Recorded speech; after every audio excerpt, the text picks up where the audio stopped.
الحمد لله رب العالمين والصلاة والسلام على سيد الأنبياء والمرسلين محمد وآله وأصحابه أجمعين.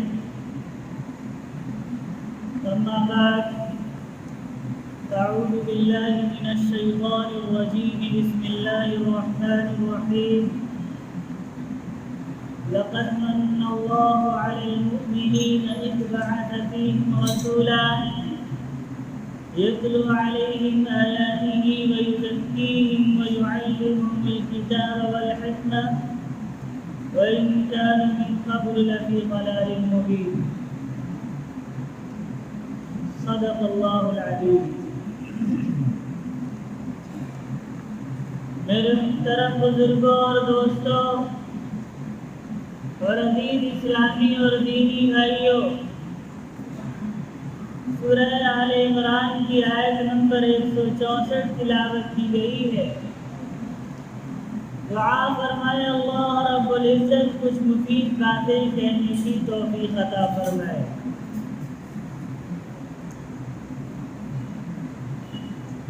ربیع الاول کا مبارک مہینہ چل رہا ہے. آج اس کی 7 تاریخ ہے. یہ وہ مہینہ ہے جس میں اللہ رب العزت نے کھسکتی ہوئی انسانیت پر رحم فرما کر کفر و شرک کی تاریکی میں ڈوبی ہوئی دنیا پر رحم فرما کر سرور کائنات، فخر موجودات، سید الانبیاء والمرسلین جناب محمد رسول اللہ صلی اللہ علیہ وسلم کو دنیا کے اندر پیدا فرمایا.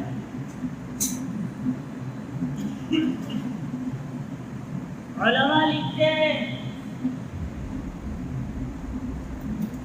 کہ ربیع الاول کی 8 یا 9 تاریخ صحیح روایت کے مطابق اور مشہور قول 12 ربیع الاول کا ہے کہ رسول اکرم صلی اللہ علیہ وسلم کی اس میں پیدائش ہوئی.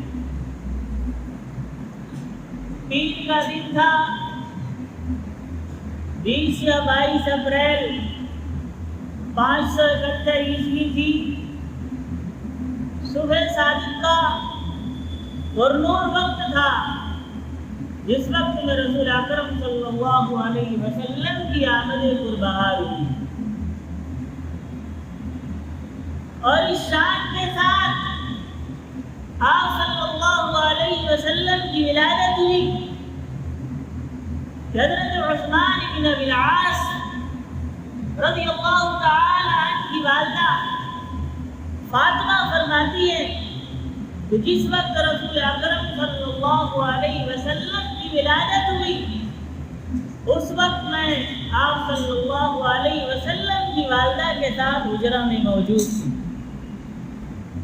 میں نے دیکھا کہ جب آپ صلی اللہ علیہ وسلم کی پیدائش ہوئی تو پورا کمرہ نور سے بھر گیا. ایسا معلوم ہو رہا تھا کہ آسمان کے ستارے زمین پر جھک رہے سلامی دینے کے. حضرت عرباد بن ساریہ رضی اللہ تعالی عنہ سے مروی ہے کہ رسول اکرم صلی اللہ علیہ وسلم کی والدہ محترمہ نے فرمایا کہ جب محمد رسول اللہ صلی اللہ علیہ وسلم کی ولادت ہوئی تو میں نے دیکھا کہ ایک نور نکلا جس سے شام کے محلات روشن ہو گئے.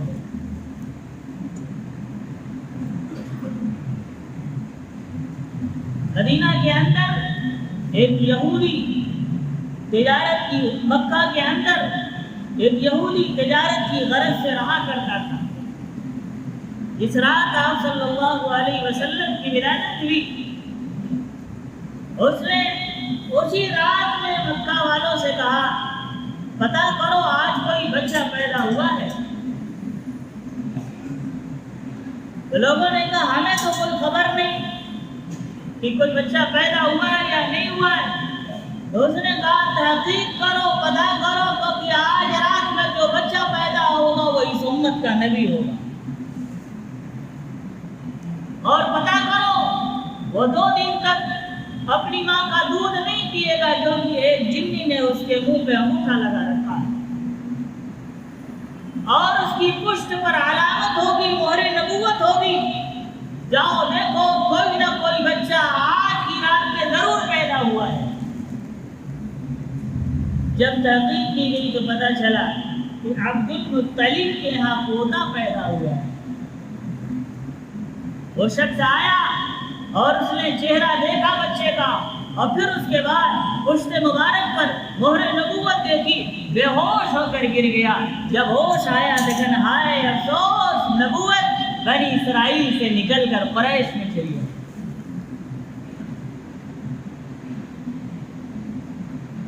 کسریٰ کے 14 کنکرے گر گئے، ادھر آپ صلی اللہ علیہ وسلم کی ولادت ہو رہی ہے، ادھر کسریٰ کے 14 کنکرے گر گئے۔ کسریٰ کے دربار میں زلزلہ آیا، دریائے ساوا جو جاری تھا خشک ہو گیا۔ کسریٰ کا بادشاہ بڑا پریشان ہوا کہ آخر یہ زلزلہ اچانک میرے دربار کے اندر کیسے آیا، اور پھر یہ کنکرے کیوں گرے، زلزلے کیوں آئے، دریائے ساوا کیوں خشک ہوا۔ فارس کا آتش کدا، وہاں کے لوگ مجوسی تھے، آگ کی پوجا کیا کرتے تھے، تو 1000 سال سے ان کے آتش کدے میں آگ جل رہی تھی، ایک لمحہ کے لیے بھی کبھی وہ آگ نہیں بجھی تھی، اور اس رات میں وہ آگ بجھ گئی۔ کسریٰ بادشاہ بڑا پریشان ہوا، اتنے میں موبزان آیا، وہ کہنے لگا کہ میں نے خواب دیکھا ہے کہ آج سخت عربی اونٹ ہیں جو گھوڑوں کو کھینچے ہوئے لے جا رہے ہیں۔ کسریٰ نے پوچھا تمہارے اس خواب کی تعبیر کیا ہے؟ کہا میں تو نہیں جانتا، لیکن کوئی نہ کوئی اس کی تعبیر بتانے والا تو ضرور ہوگا۔ چنانچہ کسریٰ نے اپنے درباریوں کو اکٹھا کیا، رائے یہ بنی کہ نعمان ابن منذر کے پاس بھیجا جائے۔ چنانچہ نعمان ابن منذر کو اس کے لیے مقرر کیا گیا کہ جاؤ تم اس خواب کی تعبیر اور یہ عجیب و غریب حالات جو پیش آ رہے ہیں اس کے بارے میں کسی سے معلوم کرو۔ تو اس نے کہا کہ اس وقت ایک ہی آدمی اس کی تعبیر بتا سکتا ہے، وہ ہے عبد المسیح۔ جب عبد المسیح کے پاس پہنچے تو عبد المسیح نے کہا میرے ماموں ستی اس کی تعبیر بتا سکتے ہیں، ان کے پاس جاؤ۔ چنانچہ یہ عبد المسیح ستی کے پاس پہنچا ملک شام، اور یہ ستی کی عمر اس وقت مورخین نے لکھا ہے کہ 310 سال تھی۔ وہ بالکل آخر وقت میں نظر کی حالت میں پہنچ چکا ہے۔ جب یہ عبد المسیح دربار میں داخل ہوئے اور کچھ اشعار پڑھ کر کے داخل ہوئے تو ستی نے سنا تو کہا اچھا عبد المسیح آیا ہے، اور یہ بات پوچھنے کے لیے آیا ہے کہ کسریٰ کے دربار میں زلزلہ کیوں آیا، یہ پوچھنے کے لیے آیا ہے کہ دریائے ساوا جو جاری تھا خشک کیوں ہو گیا، اس لیے یہ پوچھنے کے لیے آیا ہے کہ موبدان کے خواب کی تعبیر کیا ہے۔ پھر ستی نے کہا دیکھو وہ وقت آ گیا ہے کہ اب نبی آخر الزمان دنیا میں تشریف لانے والے ہیں، اور ان کی حکومت پوری دنیا کے اندر ہوگی، ہر جگہ انہی کا چرچا ہوگا۔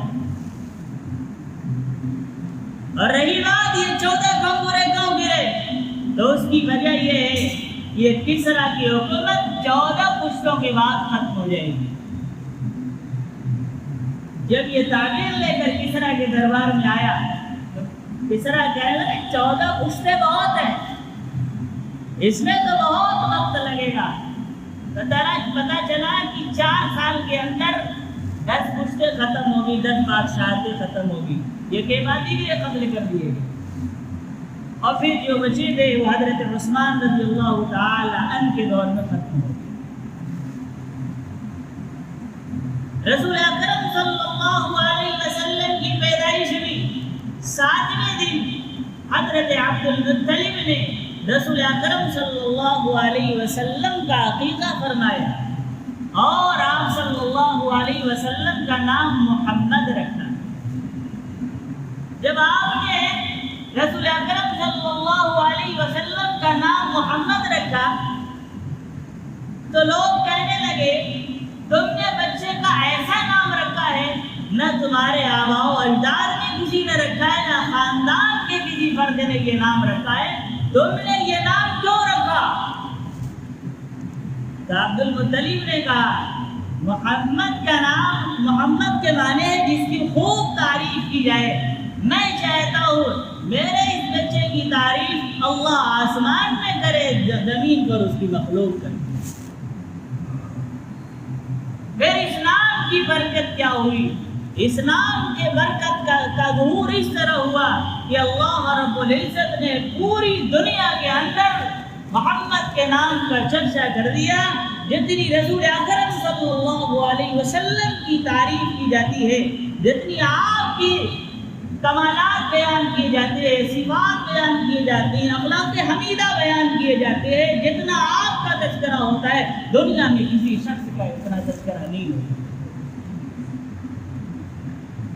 کوئی بندہ عبادت کرنے کے لیے 2 رکعت اگر نماز پڑھتا ہے تو اس کی نماز اس وقت تک مکمل نہیں ہوتی جب تک السلام علیک ایھا النبی نہیں کہتا۔ اس کی عبادت اس وقت تک قائد تکمیل تک نہیں پہنچتی ہے جب تک قائد اخیرہ میں درود شریف اللہم صلی علی محمد نہیں ہوتا۔ کوئی اذان اس وقت تک مکمل نہیں ہوتی جب تک مؤذن اشہد ان لا الہ الا اللہ واشہد ان محمد رسول اللہ نہیں کہتا ہے، اس وقت تک کوئی اذان مکمل نہیں ہوتی۔ اور آپ جانتے ہیں کہ دنیا کے اوقات مختلف ہیں، کسی وقت فجر کا وقت ہمارے یہاں جو ہو رہا ہے، دوسرے ممالک میں اس وقت کسی اور نماز کا وقت ہو رہا ہوتا ہے۔ اور اگر آپ پوری دنیا کے میپ کو اٹھا کر دیکھیں اور ان کے ٹائم ٹیبل کو دیکھیں تو آپ کو اندازہ ہوگا کہ ہمارے یہاں اگر فجر کی اذان کا وقت ختم ہوتا ہے تو دوسری جگہ شروع ہو جاتا ہے، پھر تیسری جگہ شروع ہو جاتا ہے، پھر چوتھی جگہ شروع ہو جاتا ہے، پھر جب ظہر کا وقت شروع ہوتا ہے اسی طرح ظہر کا چلتا رہتا ہے، اسی طرح مغرب کا چلتا رہتا ہے۔ پورے 24 گھنٹے کے اندر کہیں نہ کہیں اذان ہوتی رہتی ہے، اور جب اذان ہوگی تو اشہد ان لا الہ الا اللہ کے ساتھ اشہد ان محمد رسول اللہ بھی ہوگا، اللہ کا ذکر ہوگا، تو رسول اللہ صلی اللہ علیہ وسلم کا بھی تذکرہ ہوگا۔ یہ محمد نام کی برکت کہ اللہ رب العالمین نے پوری دنیا کے اندر محمد کا عزت ہے۔ آپ صلی اللہ علیہ وسلم پیدائش ہوئی، آپ کا عقیدہ کر دیا گیا، آپ کا نام رکھ دیا گیا۔ سب سے پہلے آپ صلی اللہ علیہ وسلم کی والدہ نے آپ کو دودھ پلایا، پھر ایک بادی سویبہ نے دودھ پلایا۔ عرب کا یہ دستور تھا کہ بچوں کو دودھ پلانے کے لیے دیہات بھیج دیا کرتے تھے، کیونکہ دیہات کی آب و ہوا صاف ہوتی ہے، وہاں جو نشو و نما ہوتی ہے وہ اچھی ہوتی ہے، صحت اچھی ہوتی ہے، وہاں کے تمدن اصلی ہوتے ہیں، وہاں کی زبان اصلی ہوتی ہے۔ اس لیے مکہ کے لوگ اپنے بچوں کو دودھ پلانے کے لیے دیہات میں خاص طور سے جہاں حضرت حلیمہ سعدیہ رضی اللہ تعالی عنہ جس قبیلہ کی رہنے والی تھی بنو سعد، وہاں بھیج دیا کرتے۔ بنو سعد کی عورتیں مکہ المکرمہ کے اندر آیا کرتی تھی بچوں کو لینے کے لیے کہ ہم ان کو دودھ پلائیں گے۔ حضرت حلیمہ سعدیہ رضی اللہ تعالی عنہ فرماتی ہے کہ جس وقت قبیلہ بنو سعد سے چلی تھی، میری چھاتی میں دودھ نہیں تھا، میرے پاس ایک گدھی تھی، وہ مریل تھی، وہ مارنے میں بھی بڑی مشکل سے چلا کرتی تھی، میرے پاس ایک اونٹنی تھی، اس کے پاس برائے نام دودھ نکلا کرتا تھا۔ ہم لوگ کسی طریقے سے گدھی کو ایڑ مارتے ہوئے کسی طریقے سے مکہ المکرمہ پہنچے۔ مدینہ کے اندر، مکہ المکرمہ کے اندر امیروں کے بچے ہیں، ان کو لینے کے لیے تو بہت ساری عورتیں آگے بڑھ رہی ہیں اس امید میں کہ ہم ان کو دودھ پلائیں گی تو ہمیں اس کے بدلے میں حق المحنت، اجرت اچھی خاصی اجرت ملے گی، معقول معاوضہ ملے گا۔ لیکن جب عورتیں جناب محمد الرسول اللہ صلی اللہ علیہ وسلم کے پاس آتی، یہ ایک ایسا بچہ ہے کہ جس بچے کا والد فوت ہو گیا، ابھی یہ بچہ اپنی ماں کے شکم میں تھا، جب بچہ یتیم ہو اس سے حق المحنت ملنے کی کیا امید ہوگی؟ اس لیے عورتیں اس بچے کو دیکھ کر واپس چلی جایا کرتی تھی کہ ہمیں یہاں سے کیا اجرت ملے گی۔ حلیمہ سعدیہ بھی آئی، یہ بھی دیکھ کر واپس چلی گئی، لیکن جب حلیمہ سعدیہ کو کوئی بچہ نہیں ملا تو اپنے شوہر سے مشورہ کرتے ہوئے کہتی واللہ لا ذهبن الى ذلك، میں اسی یتیم بچے کے پاس جا رہی ہوں اور میں اسی کو لے کر جاؤں گی۔ تو شوہر نے کہا اچھی بات ہے، عسى اللہ ان یجعلنا فیہ برکۃ، ہو سکتا ہے اللہ رب العزت اسی بچے کو ہمارے لیے برکت کا ذریعہ اور سبب بنا۔ حضرت حلیمہ سعدیہ کا بیان ہے کہ جس وقت میں نے اس بچے کو اپنی آغوش اور گود میں لیا، میری چھاتی جو خشک تھی وہ دودھ سے بھر گئی۔ محمد رسول اللہ صلی اللہ علیہ وسلم نے بھی دودھ پیا، اور میرا وہ بچہ جو دودھ نہ ملنے کی وجہ سے پوری رات بلبلایا کرتا تھا، جاگتا تھا، نہ خود سوتا تھا نہ دوسرے کو سونے دیتا تھا، وہ بھی پی کر شکم سے ہوا۔ حلیمہ سعدیہ کے شوہر اپنی اونٹنی کے پاس گئے، اس کا دودھ دیکھا، اس کا بھی تھن بھرا ہوا ہے، اور اس کا دودھ نکالا، شوہر نے بھی پیا اور بیوی نے بھی پیا۔ برکت کا ظہور ہونا شروع ہو گیا ہے۔ ابھی آپ صلی اللہ علیہ وسلم حضرت حلیمہ سعدیہ رضی اللہ تعالی عنہا کی گود میں ہے اور برکت کا ظہور شروع ہو گیا۔ رات گزر گئی، صبح ہوئی، قافلہ واپس جانے والا ہے بنو سعد کی طرف، اور عورتیں اپنی اپنی سواری پر سوار ہو گئی۔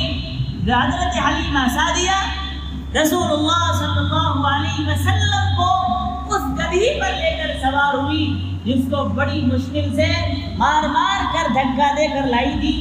اب جو اس کے اوپر سوار ہوئی ہے وہ مریل گدھی جو تھی، اب اس کی اتنی رفتار تیز ہو گئی کہ ساری سواریوں سے آگے حلیمہ سعدیہ کی سواری جا رہی ہے۔ عورتوں نے کہا حلیمہ کیا یہ وہی گدھی نہیں ہے جو تم ابھی پیچھے دھکا دیتے ہوئے لا رہی تھی؟ حلیمہ سعدیہ نے کہا ہاں سواری تو وہی ہے لیکن سوار بدل گیا ہے۔ اس سوار کی برکت ہے کہ وہ گدھی جو چل نہیں پا رہی تھی اب تم ساری سواریوں سے آگے جا رہی۔ حضرت حلیمہ سعدیہ نے رسول اکرم صلی اللہ علیہ وسلم کو 2 سال دودھ پلایا۔ پھر اس کے بعد واقع شق صدر پیش آیا جو بڑا تفصیلی ہے۔ پھر اس کے بعد حضرت حلیمہ سعدیہ نے رسول اللہ صلی اللہ علیہ وسلم کو حضرت آمنہ کی خدمت میں لا کر پیش کر دیا۔ 6 سال کی عمر ہے رسول اکرم صلی اللہ علیہ وسلم کی۔ آپ کی والدہ اپنے شوہر کے پاس، جہاں شوہر کی مدار ہے، اب وہ یثرب میں وہاں جانا چاہ رہی ہے، وہاں گئی وہاں سے واپس آ رہی تھی کہ ابوا مقام پہ 6 سال کی عمر ہے، سنکلا علاقہ ہے، پتھریلا علاقہ ہے، تنہائی ہے، جنگل ہے، کوئی آب و گیا نہیں، کوئی پرندہ نہیں، کوئی انسان نہیں۔ وہاں پہ رسول اکرم صلی اللہ علیہ وسلم کی والدہ آمنہ کے ساتھ ام ایمن ہے اور رسول اکرم صلی اللہ علیہ وسلم ہے۔ اس جگہ پہ آپ صلی اللہ علیہ وسلم کی والدہ محترمہ کا بھی انتقال ہو جاتا ہے۔ ایسے حالات میں جب باپ بھی نہ ہو، کوئی سہارا نہ ہو، آخری سہارا ماں تھی، وہ بھی چلی گئی۔ سوچئے رسول اکرم صلی اللہ علیہ وسلم کے قلب اطہار پر کیا گزری ہوگی۔ پھر اس کے بعد دادا کا بھی انتقال ہو جاتا ہے۔ اب تو کوئی پرورش کرنے والا نہیں ہے۔ یہ سارے سہارے ختم کر کے اللہ رب العزت یہ بتانا چاہتا ہے کہ میں اپنے لاڈلے پیغمبر جناب محمد رسول اللہ صلی اللہ علیہ وسلم کی تعلیم و تربیت میں خود کروں گا، تاکہ کوئی بعد میں یہ نہ کہے کہ اس تعلیم کا اثر فلاں کی خدمت کا ہے، فلاں کی تربیت کا ہے، والدین کی تربیت کا ہے، چچا کی تربیت کا ہے، فلاں عیسیٰ اور اقربا کی تربیت کا اثر ہے۔ نہیں، صرف میری تعلیم ہوگی، صرف میری تربیت ہوگی۔ اسی کو رسول اکرم صلی اللہ علیہ وسلم نے فرمایا، ادبنی ربی فاحسن تعلیمی، اللہ نے میری تربیت فرمائی، ادب سکھلایا، اور کیا خوب ادب سکھلایا۔ علمنی ربی فاحسن تعلیمی، اللہ نے مجھے علم سکھلایا اور کیا خوب سکھلایا۔ یہ چند باتیں موٹی موٹی میں نے آپ حضرات کے سامنے ذکر کی ہیں۔ اگر سیرت کو بیان کیا جائے کوئی پورا مکمل بیان کر ہی نہیں سکتا، عمر ختم ہو سکتی ہے۔ یہ اس لیے میں نے چند باتیں ذکر کر دی تاکہ کچھ مناسبت پیدا ہو اور ہمارے اندر شوق پیدا ہو رسول اکرم صلی اللہ علیہ وسلم کی سیرت کو پڑھنے کا۔ ربیع الاول کا مہینہ آتا ہے، ہم بہت سارے کام کرتے ہیں، ان میں بہت سارے کام کرنے چاہیے، بہت سارے کام نہیں کرنے چاہیے، وہ بھی کرتے ہیں۔ ہم کم سے کم اتنا تو کریں کہ اس مہینے کے اندر رسول اکرم صلی اللہ علیہ وسلم کی سیرت کا مطالعہ کریں۔ کم سے کم کوئی ایک کتاب تو ایسی لے کہ آج اول تاخیر رسول اکرم صلی اللہ علیہ وسلم کی سیرت پہ ہو، ہم اسے پڑھیں اور اپنی زندگی کے اندر اتاریں۔ اللہ رب العزت مجھے اور آپ کو کہنے سننے سے زیادہ عمل کرنے کی توفیق عطا فرمائے۔ وآخر دعوانا الحمد للہ۔